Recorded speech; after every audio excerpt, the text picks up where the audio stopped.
All right, I'm back. I took a nap, guys. So I'm coming back now to get some more work in on Mr. Man here.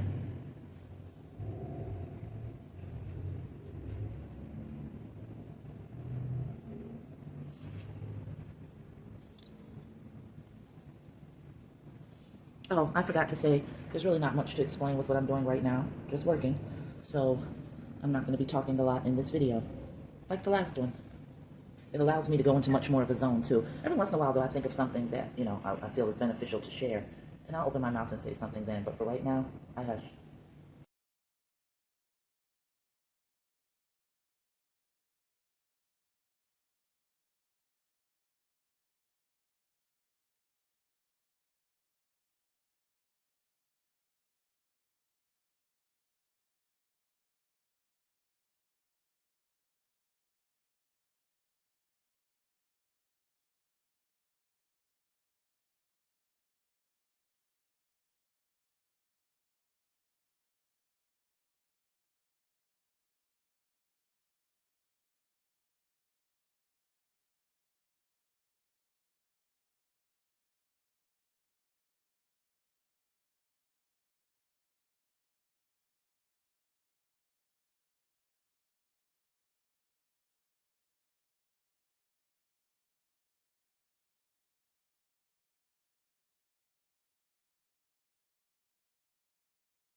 All right, I think that's the basic foundation for him. So I'm going to stop here for tonight.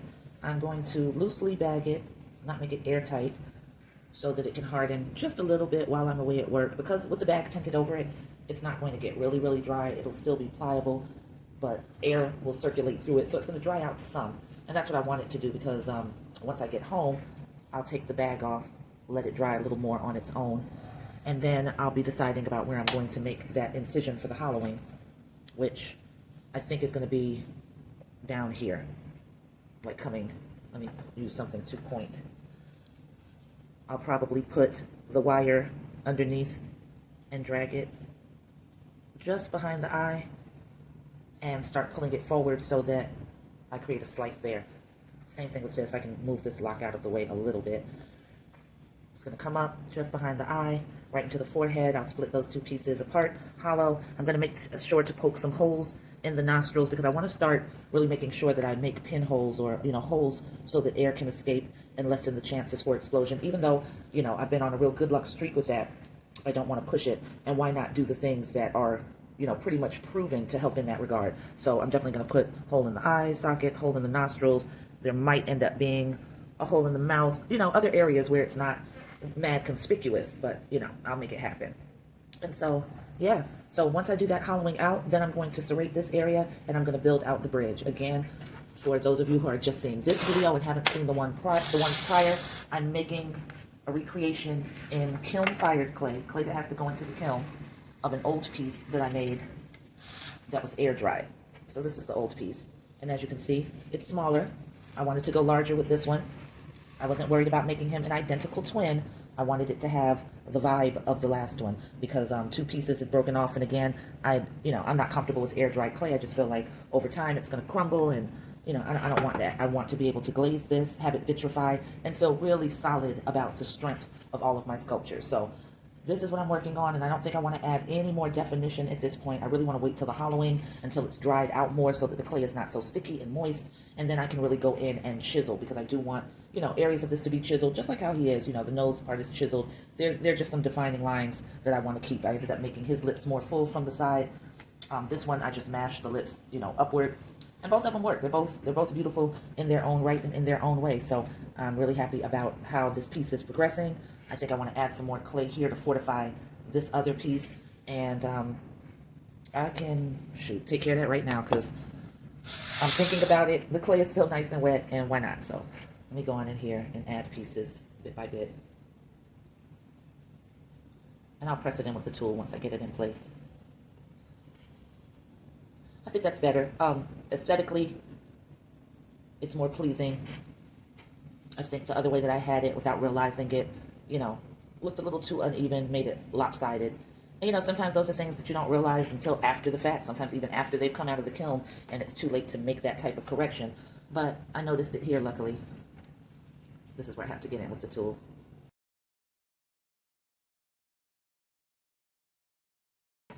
Yeah, I liked it a lot better. He was real lumpy-headed before. I didn't realize it, so I gotta go in here, press it in.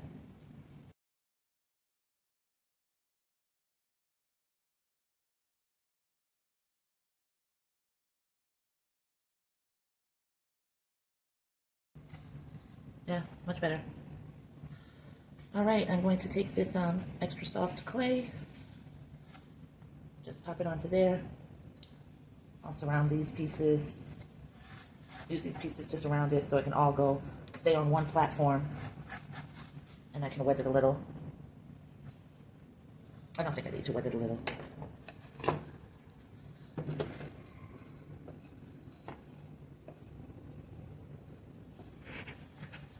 All right, just gonna recover my slip bowl,